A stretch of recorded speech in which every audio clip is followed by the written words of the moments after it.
So suppose, for example, I was told that I have to work with a plane, okay? And I have to make sense of.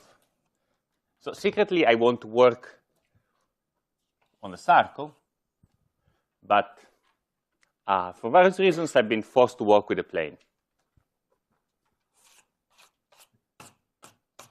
Okay? So instead of integrating, say, I want to do some integrals on the circle. I take some functions to the circle and integrate them on the circle. But for some reason, I need to work with a plane. So instead of functions on the circle, I have a bunch of functions on the plane, which are scale invariant. Say I want to do some integrals, make sense of some integrals like this.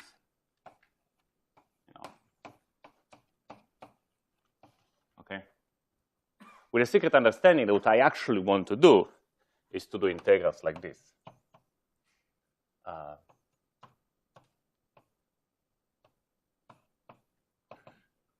Say. Okay? So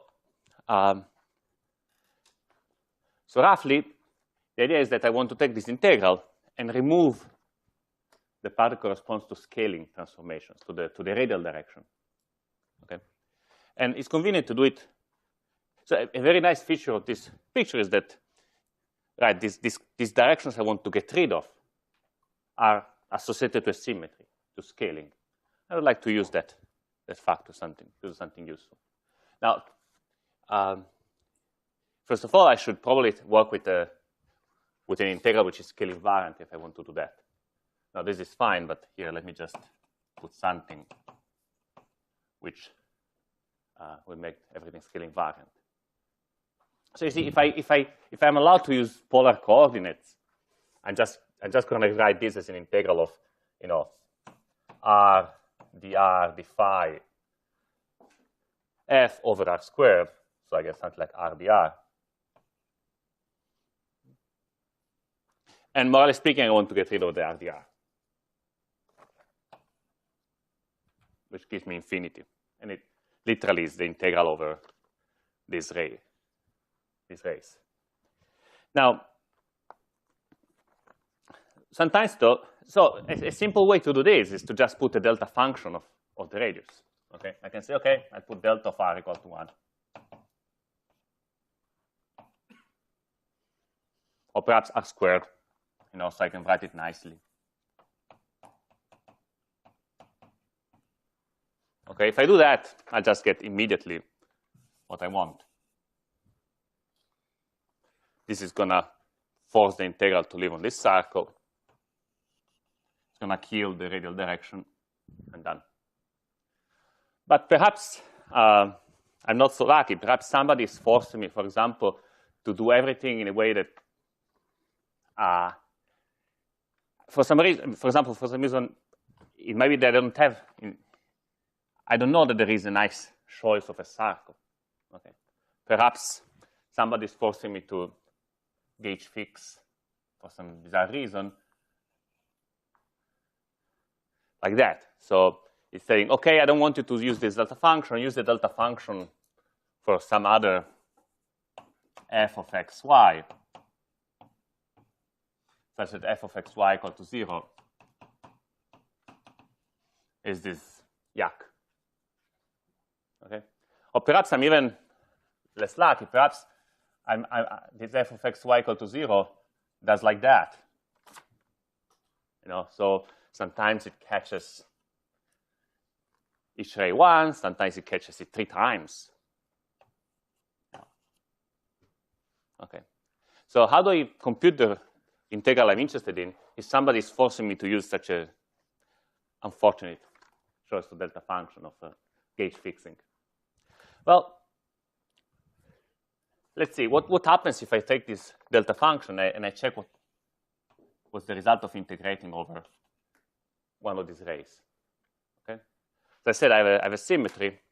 So the symmetry of scaling transformations, I can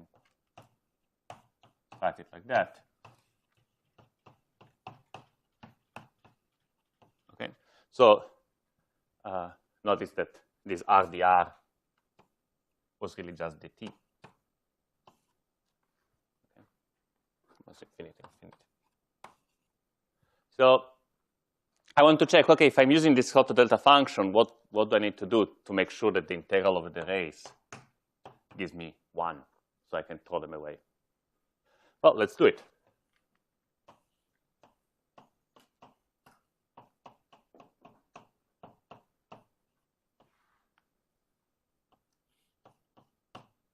Okay. Now, if you remember, when you have integrals like this, the result is a sum over all the points such that f of t star is 0.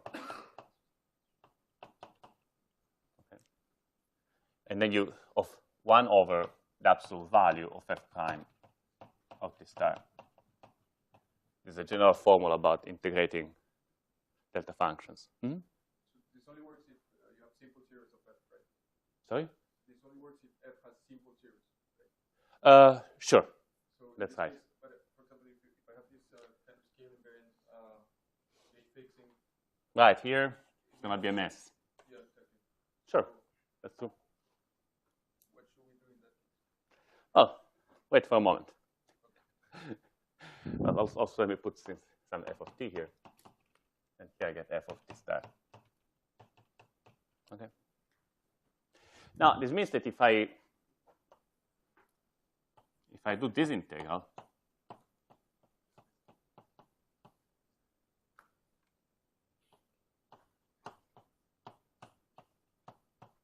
the result is actually quite nice, because I get a sum of over the points such that f of t star is 0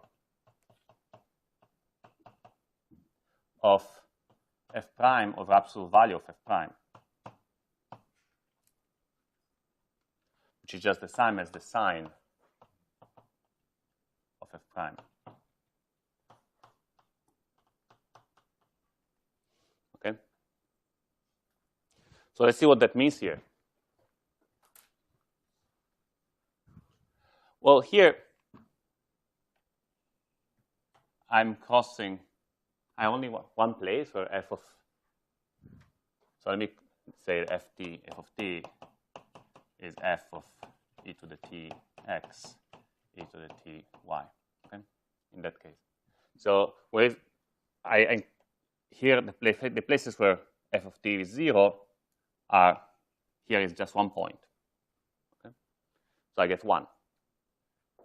Also, suppose that f is smaller than 0 inside and f is bigger than 0 outside. Okay.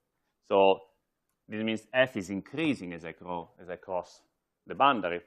So I really get 1. So the result of this integral is 1. Now I do this. Here I intersect on 3 points. Except that here f is increasing, here is decreasing, here is increasing. So the answer is actually 1 minus 1 plus 1, which is 1. In other words, this integral, the integral of f prime of t delta of f of t, the t, is constant. Actually, let me put something to remember that this was really, okay, yeah. So this integral is constant, independent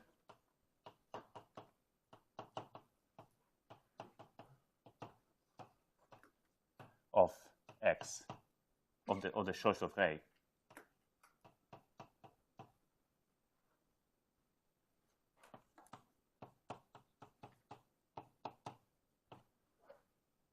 Okay.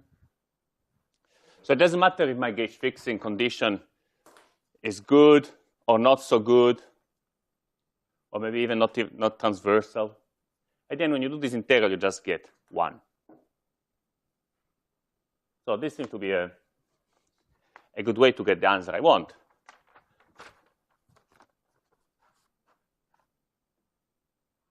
I'm going to insert 1 inside this integral.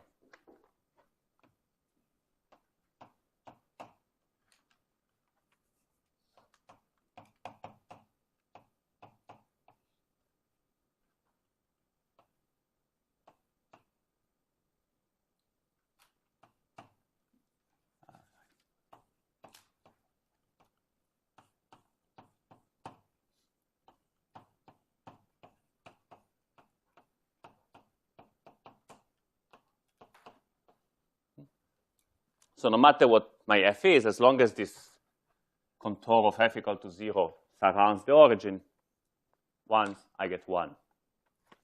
It's important this f has nothing to do with the other f. Sorry? Sorry, yes. Thank you.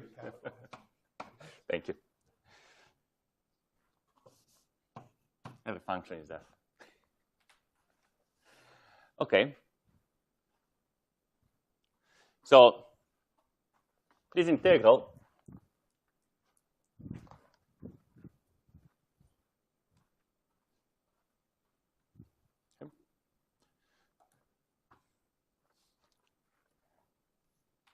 So I put 1 inside my integral. That didn't change it at all. Okay. And then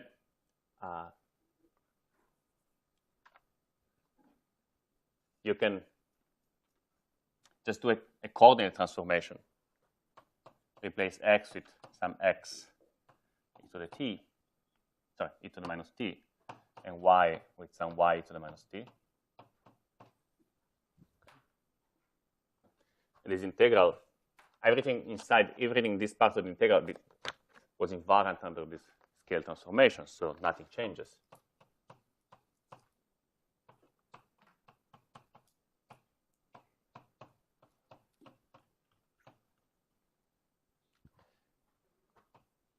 The delta function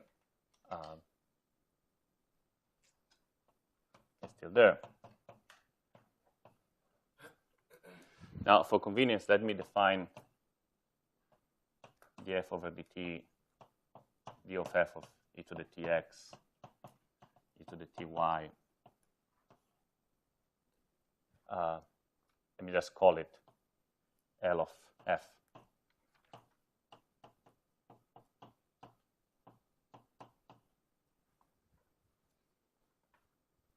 So here I can just put L of f xt, xy. And then I'm left with my integral over the t from minus infinity to infinity. So this, which is what I wanted to get rid of. Okay. So this integral is by construction literally the same as the integral I wanted to discuss originally.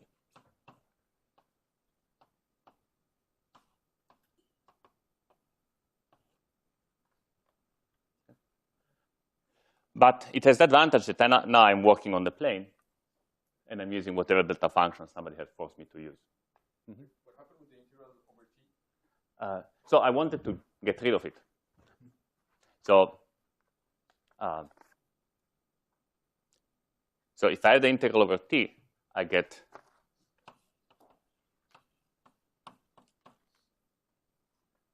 I leave the integral over t. But I didn't want this part. I wanted this. Okay, it's not a very good way to say it. This is, for example, the analogy of calculating the Faddeev-Popov determinant in gauge theory. We'll get there. So in this case, the integral of t will be like the volume of the gauge group that I'm considering. Yeah. So I mean, here I could say it very concretely. I can parameterize x to be e to the t cosine of phi, y to be e to the t sine phi. Put it inside here. And I'm left with an integral over t of this delta of f prime, which gives me 1. And then this gives me the integral I want. So I'm sorry for this getting rid of integral of the t. It was a bit of a silly way of saying it. Okay, but so this is the point, that this the correct way to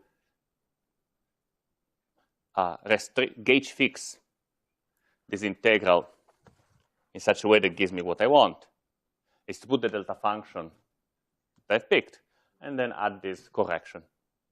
And then things are very robust. This is really picking one ray. I mean, each ray will contribute to this integral once, with one, no matter how many times my gauge fixing condition winds around or how ugly it is. Which is nice. Now, let's go back here. So why is that this integral was so nice? Why is it that it gives me just an integer, a number which does not jump as I deform my f of t? So the reason is, I mean, almost tautological, is because this is sort of a topological quantity. Now, there are various ways to describe this fact.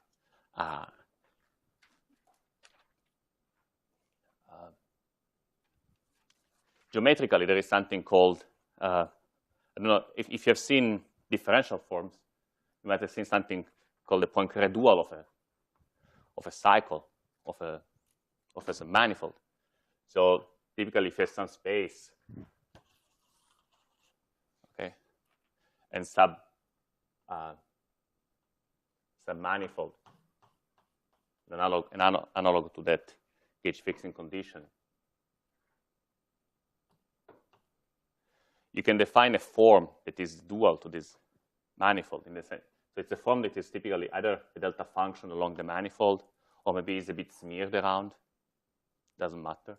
So has the property that if you integrate this form on some other manifold, this just gives you the intersection between M1 and M2. So it simply this integral simply counts the number of intersections with sign, the analog of this sign here, in such a way that the result is topological. So you can move this around, you can move this around, as long as you do topology, if you do it continuously, this number does not change. On the other hand, if you're working in quantum field theory, probably we don't want to think about submanifolds in the space of all fields in our path integral. So there is a bit of a different way to understand this topological invariance, which is to use what's sometimes called topological field theory. Now,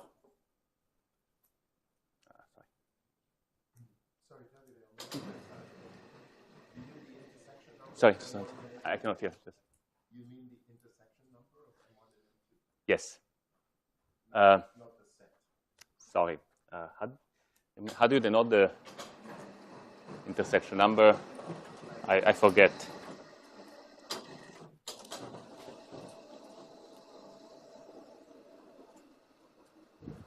Well, let me just say, roughly the number of points. So it's a number counted with signs.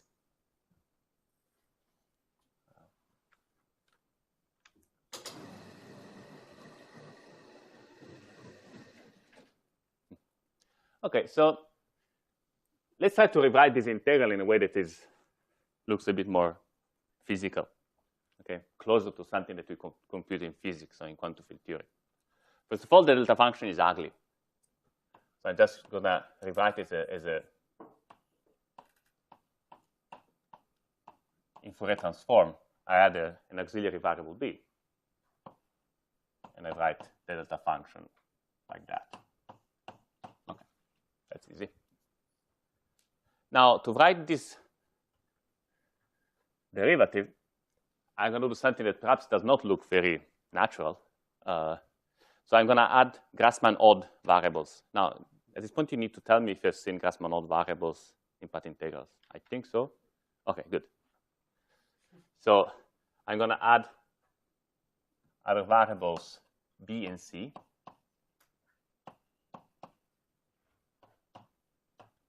And something like that.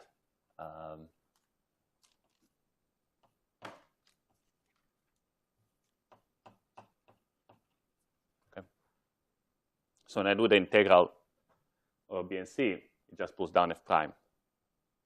Now this might look really a bit of an overkill, but if you do the higher dimensional generalization of this, where you have several coordinates T and perhaps several gauge fixing conditions,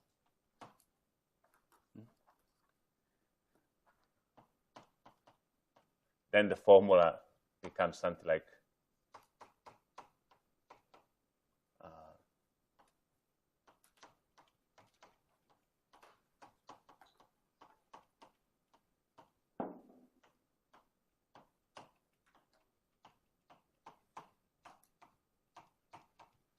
like this. So there is a determinant now, right, in quantum field, imagining quantum field theories of some functional derivative. So in quantum field theory, this would be the determinant of some functional derivative, not something you want to do directly. So what to do is to do it with ghosts, with these fermionic variables.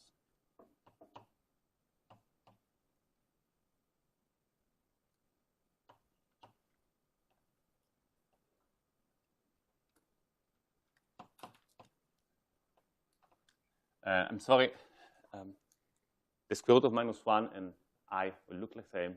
I assume, I will tell you in advance, I will never put the indices as number. Okay, when I see an I outside of a subset or superscript, it's just square root of -1. Okay, so this is just a nice way to rewrite this integral. But it also makes can be used to make the topological nature of the problem manifest. So we thought understand. See, in that geometric context over here, right, we're talking about forms, differential forms. I said that you could represent this delta M1 in many ways, this delta function here, perhaps something's mirrored. Right? Those were statements about forms. And there are statements like, delta M1 is closed.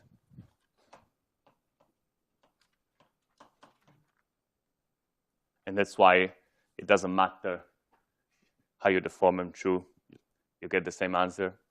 And perhaps delta M1 is defined up to exact forms.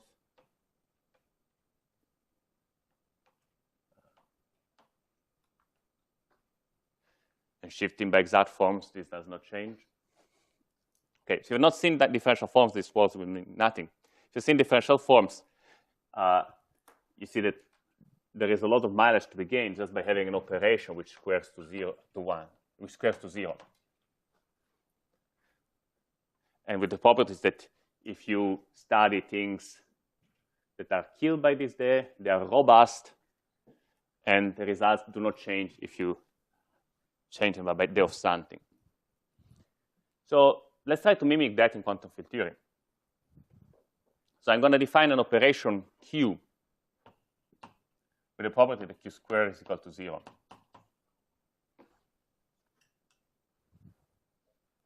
So this operation, so if I want things to be, I want this operation to be useful, I must define it in such a way that things are, all things that you see are Q closed, are killed by Q. And if I want it not to depend on something, the dependence better be Q exact. So what does it mean? So in general, if I'm doing some integral, and I have some fermionic symmetry like that, and I'm integrating a bunch of things. Okay, and Q of Fi is 0, then I can, and also the integral of Q of something is 0. Then the answer to this integral will not change if I shift one of them by Q of something else. Because I can rewrite this as Q of everything. So this Q acts like a derivation, like a transformation, an infinitesimal transformation, minus, say, QF1, F2, F3, G, minus F1, QF2, F3, G, minus F1, F2, F3, QG. Sorry, QF3, G. So these are all 0. This is 0. So putting Q exact things in the integral will give me 0. So whenever I have a structure like this, I have some derivation, some infinitesimal transformation, which can be integrated by parts, in a sense. And I study the integrals, the correlation functions of Q-closed things, then I can study them up to Q exact things. So if I have a set of, the set of interesting things I can study is the set of Q-closed modulo Q exact. And sometimes, there might be a lot of things that I can work with, but the space of Q closed minus Q exact might be very simple.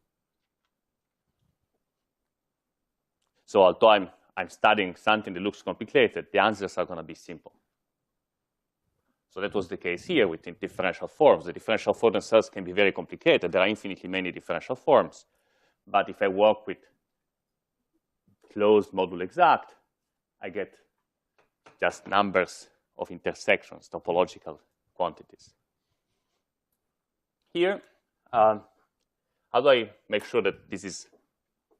Here I'm studying gauge fixing, right? This F was a choice of gauge fixing. So if I want my answer to not depend on my precise choice of gauge fixing, then I better cook up things in such a way that this whole thing is Q exact. Okay, now after all this work, let me just define Q. So define so the QT is C. QC is 0. And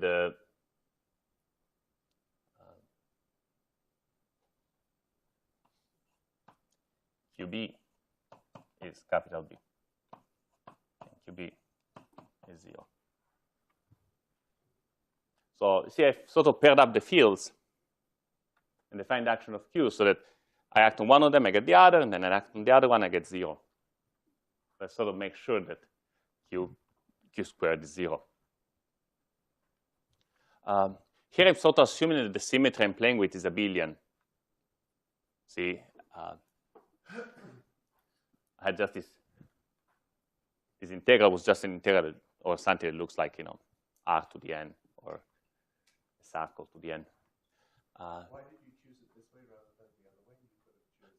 No, indeed. So this can be generalized in a straightforward way to something that is non-abelian. No, sorry, I just mean. You could have said QC equals T. I could have. Would be fine. Yes, but this would not have been Q exact. So the nice feature is that this, if I do now Q of BI Fi of T. I probably should have put an I here, sorry. I get precisely BI, or maybe a minus I. Don't pass my signs in general. So you can act on B, you get I minus IB IFI, or you can carry Q across B, pick a minus sign, and act on F. So this gives Q minus BI dA of Fi CA, which is exactly this action we had here. One question. When you write this integral of the delta function in terms of these Grassmann variables, capital B is not a Grassmann variable. No, it's just a bosonic okay, so if variable. I act with Q on little b, which is a Grassmann, how come I can get a... Because Q is Grassmann odd. That's right. So I probably didn't test that. So Q is Grassmann-Odd. This is Grassmann-Odd symmetry. So you might ask, how comes it's an analog of this D? Well, when you study differential forms, it's often very convenient to think about dx as actually Grassmann-Odd. And how do you get the last term? How do you get the derivative when Q is acting on Fi? Well, I said how Q acts on T. So, and I want Q to act as a derivation. So I want, in general, Q of AB, A1, H2, to be QA1, H2, and then plus or minus, depending on the parity of this guy, A1, QH2. So if you do it on powers of T, you'll see that it acts as a derivative, and then you extend it to any function.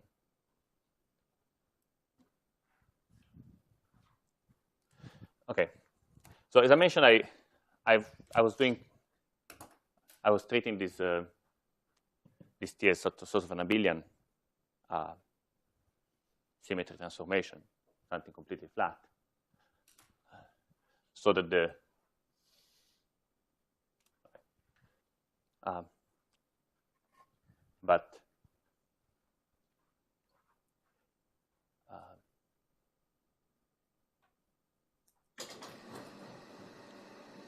we can quickly amend that.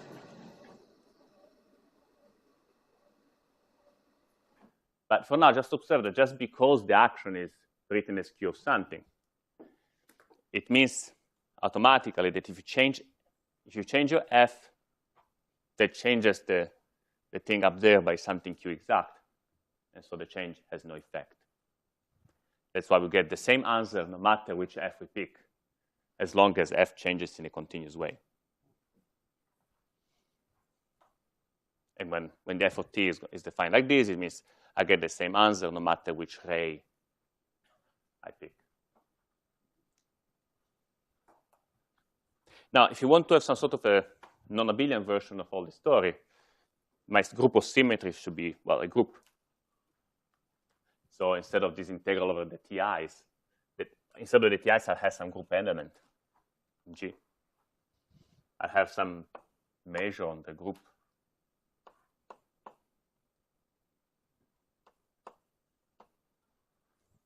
It's called Haar measure, some measure on the group which is invariant under the action of the group itself.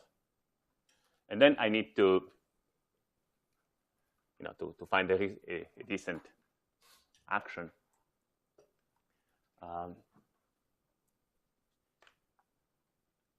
So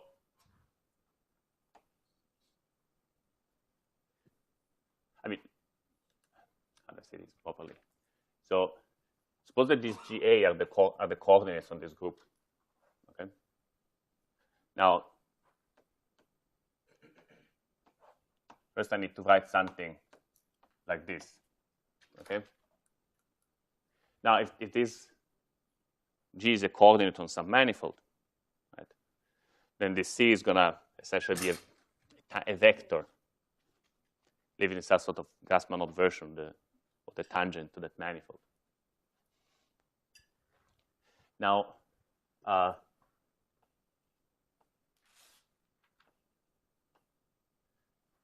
when I do Q of CA,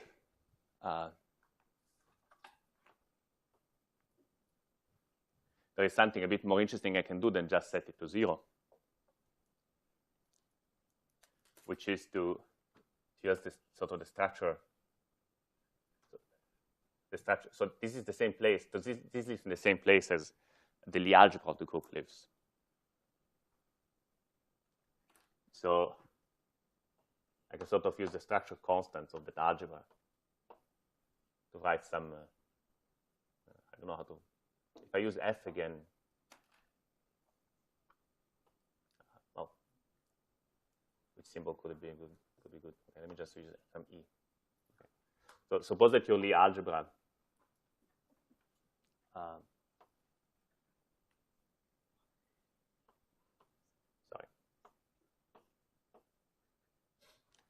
So I can actually do something like that. And now I can check. I mean, this is something generic I could have done. Okay, suppose I try to do something like that. So Q acting on CA is not QGA, should not be 0. Indeed, suppose I want this to be, sorry.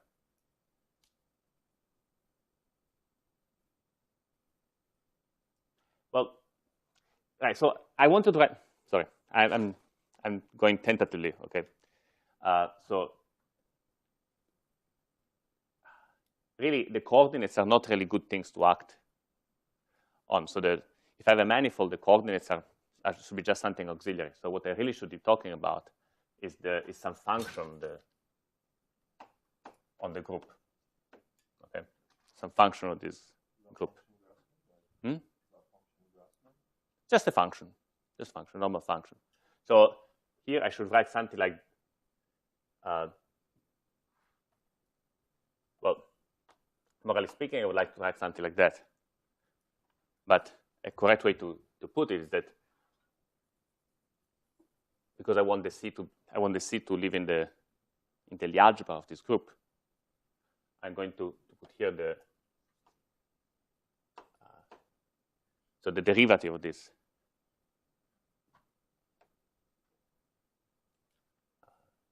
function. So what does this mean? This really is pretty much f of g minus f of e to the c. Sorry, this is just.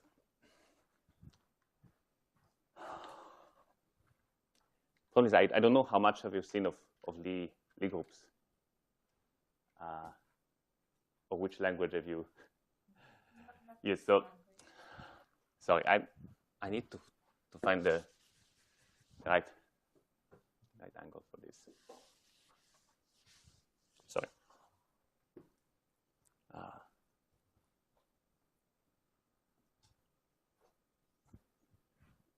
Okay, let me just say it like that. So, okay, so there's some group, and I want to make sense of some delta function of a function on this group. Okay. So up there I wrote a formula for integrating delta functions on a line. So what sort of formula should I write when I integrate over a group? Okay, so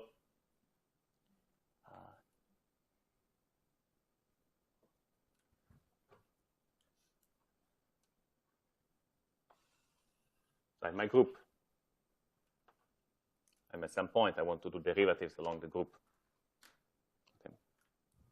So I need a basis of sort of vector fields on this group, a basis of the tangent space. So I have a bunch of vector fields on the group, which correspond to the different directions. And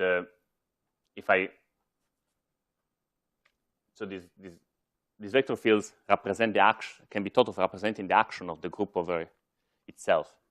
Meaning that if I write my group elements, say, as a sort of as a matrix, as e to the an infinitesimal group element, sort of 1 plus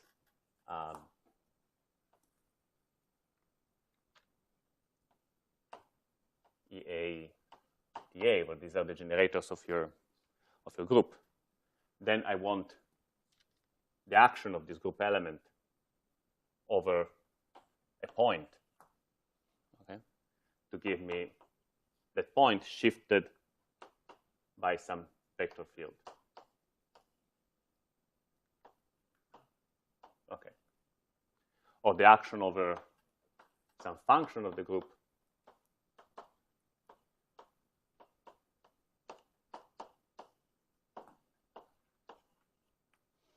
okay. So if you know what the Lie derivative you know what it means, what this means. If you don't, this is just the infinitesimal derivative along this direction, the direction of this vector field. Okay, so now I can write my determinant, the thing I was after, as the determinant of the lead derivative in direction A of f of I. Okay. So this is what brings, instead of just derivatives, I get these lead derivatives. The difference between derivative and lead derivative is that derivatives commute. Lead derivatives, not so much. So if you do the commutation between two of these lead derivatives,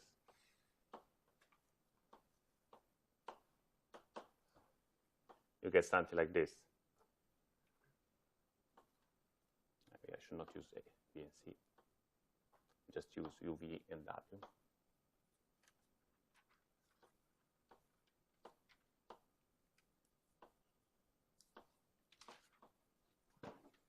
Okay.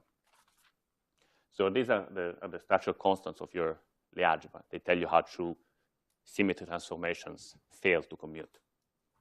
So, for example, if your group was the rotations, so the group of rotation of the sphere, you might get something like, L1, L2 equal to L3, etc.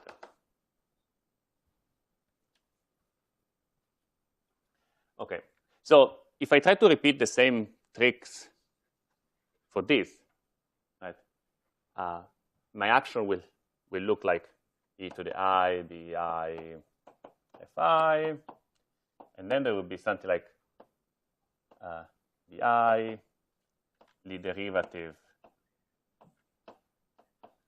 I, ca. Okay. Now, this is nice, but now let's suppose now I want to define a Q so that this is exact, or at least first closed. First, let's check if it's closed, and then possibly even exact. And when I act with Q, right here, I get this sort of BDF.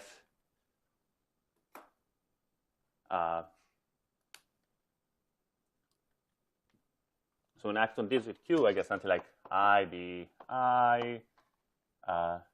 CA, the derivative of FI, say. That's fine. But when I act on this, perhaps I get minus IBI, the derivative of FI, CA. So that's good. This cancels out. I'm almost happy, except that now the lead derivative itself, the lead derivative of Fi also transforms, right? So I get something like Bi, and then Cu, lead derivative of Vu, lead derivative of Va, f of I, C of I, C of A. Okay. Now let me just carry the C of A here. Doesn't matter. So if the lead derivatives commute, this is a symmetrical thing. This is anti-symmetric because this is a Grassmann odd. So this gives me 0. So when things were commutative, this term was not a problem. But if these don't commute, this doesn't drop out. It's actually equal to E of UAV LV of Fi. So how do I kill it? Well, the way I kill it is by giving an interesting transformation to C. If I have C transform into this, it is to cancel out this term. So that's why when I define the BRST transformations in this symmetry in this context, I need to have things like Q, F of G is the lead derivative, is CA, the derivative of F, but also Q of C is something like E, AUV, CU, CV. Now you can ask, does this square to 0? Now there could be a problem, right? So I can start by computing Q squared of F of G. I get this. and then I act with Q on it. And, well, this is nice. I get C.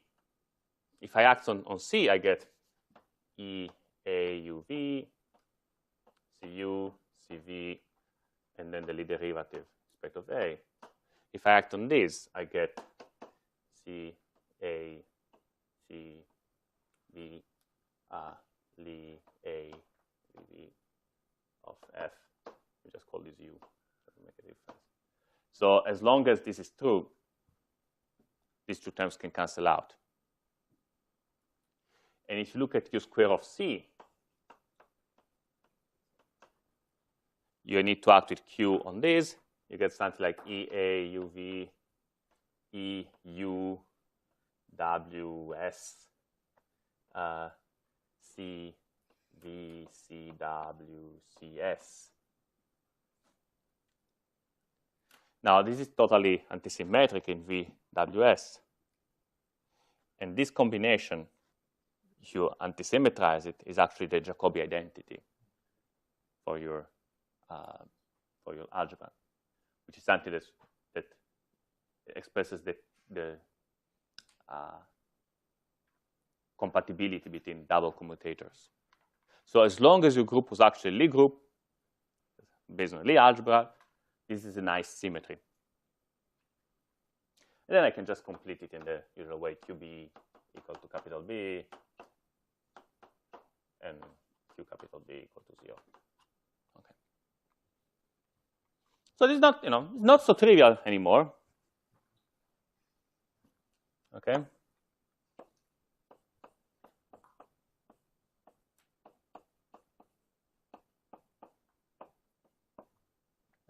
Got a little bit complicated because of the non-abelian structure of the group.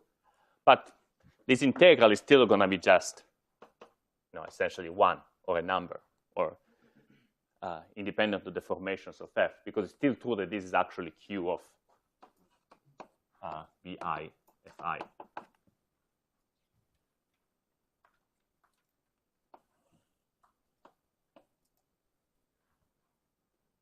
Okay. So this is a way to, something like some gadget you can use to get rid of groups symmetries, abelian or non-abelian. Now, so until now, I was just living inside this sort of little theory. Here's a little theory with variables are a group, element in a group, and this B, C, and capital B. And this little topological theory, which is based on a group.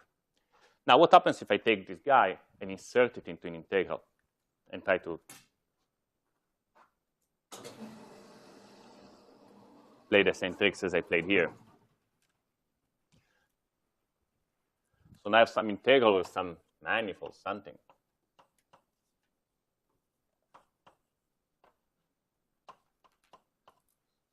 Okay.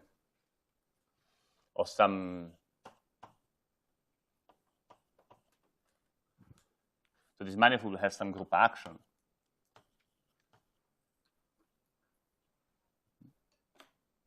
Which is expressed by some infinitesimal transformations, say.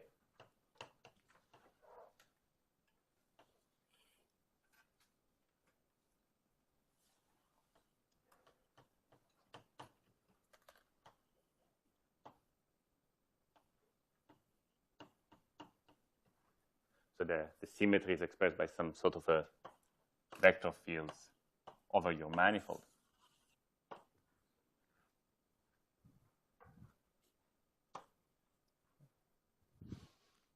And yeah, suppose that as I was doing here, I don't really want to make do an integral over the manifold. I want to do an integral over the sort of the orbits of this group action. Or I want to gauge fix that integral by picking some slice.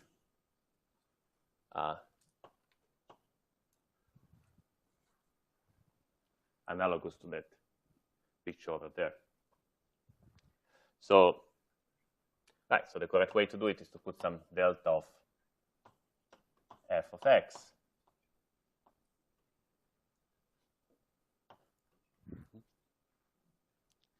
together with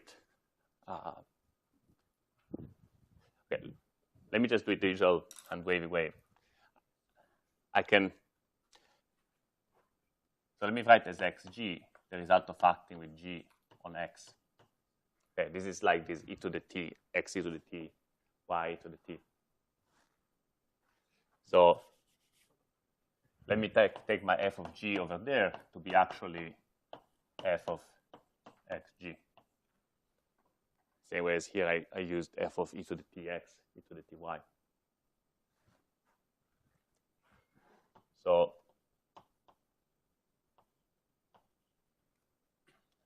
I can insert 1 in the form, in this form. And this is going to,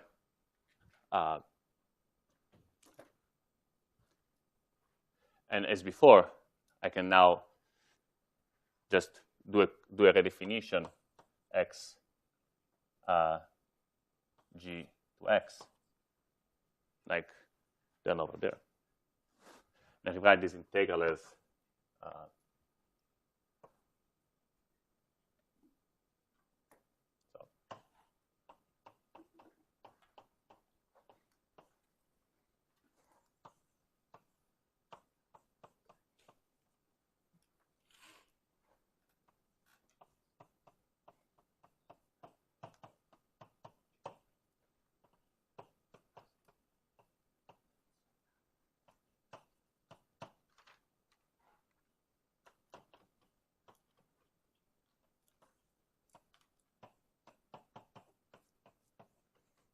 okay, apart from the fancy symbols, this is exactly what I did there.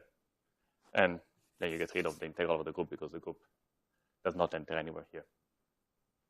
So this, you could, so this group was, so you can take this as a statement. So this integral by construction is going to be essentially the same as an integral over the orbits of your group of this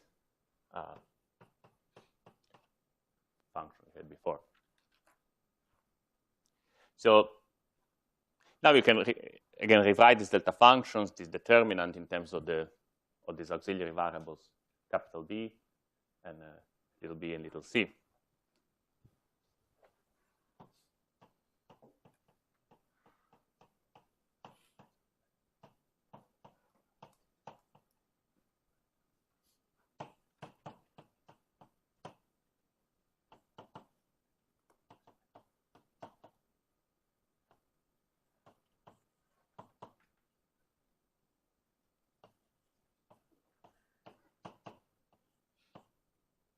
Okay.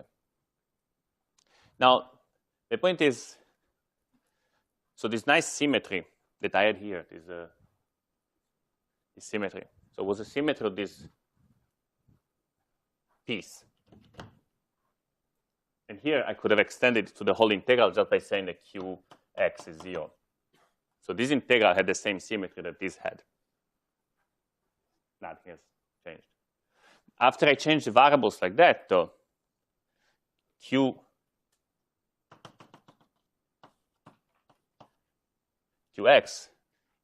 is replaced by q of xg. So q of something that depends on g. So it becomes actually CA LA of x. All the other transformations remains the same.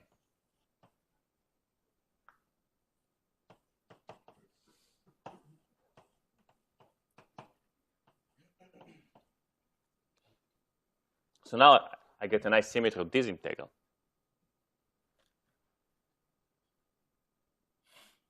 So this is what's called the BRST symmetry.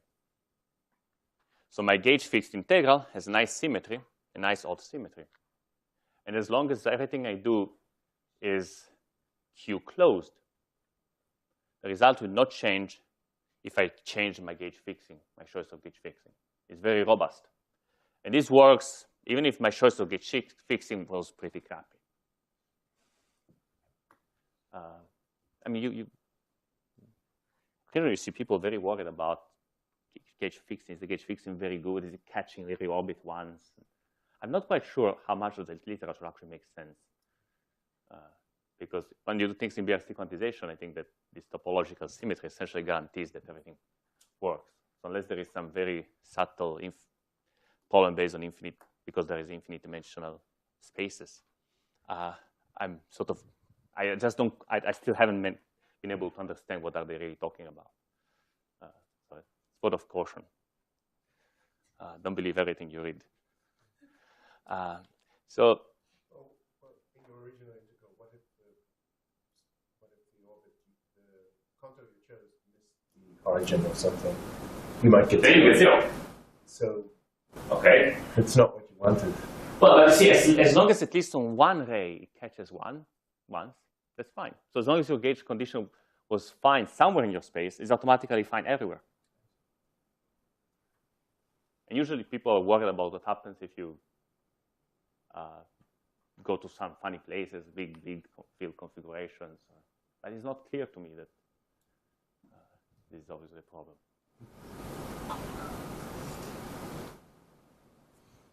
I mean, I think typically the idea is that it's true, things are infinite dimensional. Perhaps you could get in trouble, who knows? But as long as you can find a Q that kind of works and squares to 0, you're typically fine. So indeed, I guess that perhaps these problems can occur if there is some sort of hidden breaking of this BRST symmetry. Your BRST symmetry is broken and cannot be fixed. Then I can imagine that you will really have troubles. But I mean,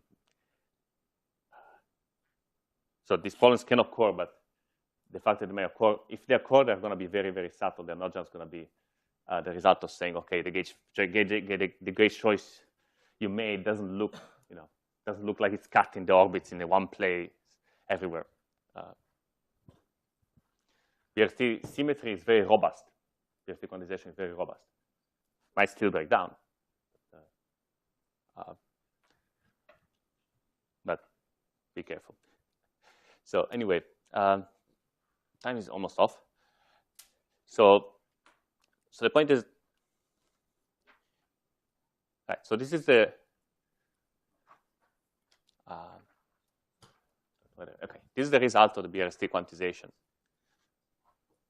This is a robust definition of your original attempt of integrating over the orbits, the space of orbits of a gauge group, of having some redundant freedom in the description of your system. So if you have some system, you use too many variables to describe it, and you want to get rid of some. If you can get rid of them by a symmetry, then you can use this formalism to do it properly. And although it depends on this arbitrary choice of gauge fixing condition, it's automatically, as long as the gauge fixing condition changes smoothly, the result will not change. Now, one final remark is that sometimes,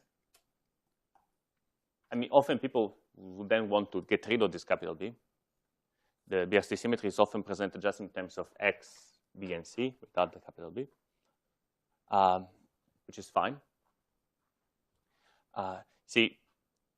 So when that is the case, you see, if you suppose you want to integrate away B, okay, if you have not, and you have a bunch of operators inside, and maybe some of those operators contain B. Okay. So you can replace B. Morally speaking, B can be replaced with the derivative with respect of F. So suppose, for example, I was using my gauge symmetry to gauge fix away some variable, really getting rid of some degree of freedom, like the metric in the string path integral. Okay, so that this F was really one of the elementary variables of my system. Then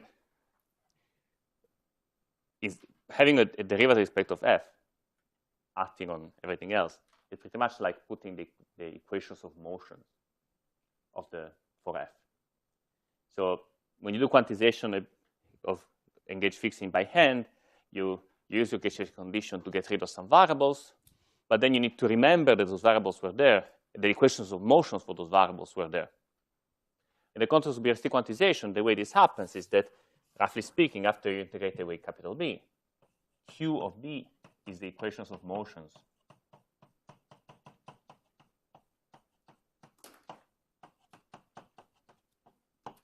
for this degree of freedoms F that you are getting rid of. So this means that the equations of motions are Q exact,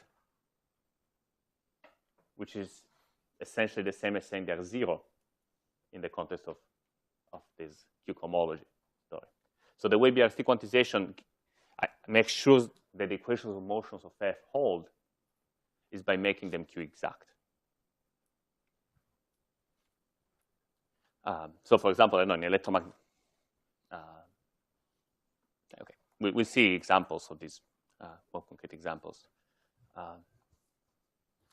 Yes, we're more or less done. There was another couple of things I want to say, but I think I can say them next time. I mean, there are simple ways to modify this. If your gauge fixing condition is even a bit worse than this. So, for example, I'm gonna say this right. Sorry, just a moment. Right. For example, it might be that instead of having a gauge fixing condition, which is just a function of your variables,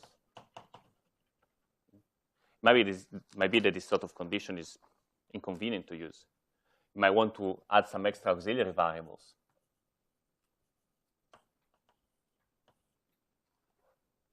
And have some sort of an integral over these auxiliary variables. And it's relatively easy to accommodate this. I will not go through the details, but pretty much it turns out that I will go through the details in one of the next lectures because we need this for string theory. But roughly,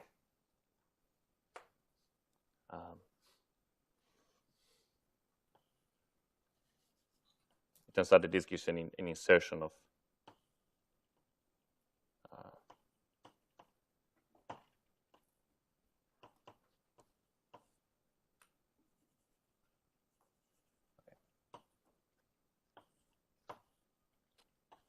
So if you have a situation like that, you end up having a formula that looks like this, but you end up with an extra integral over these auxiliary variables and some compensating factors.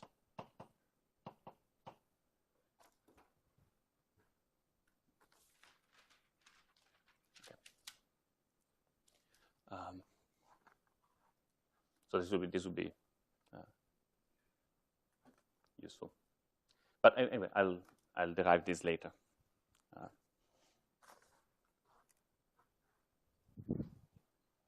Okay, any questions?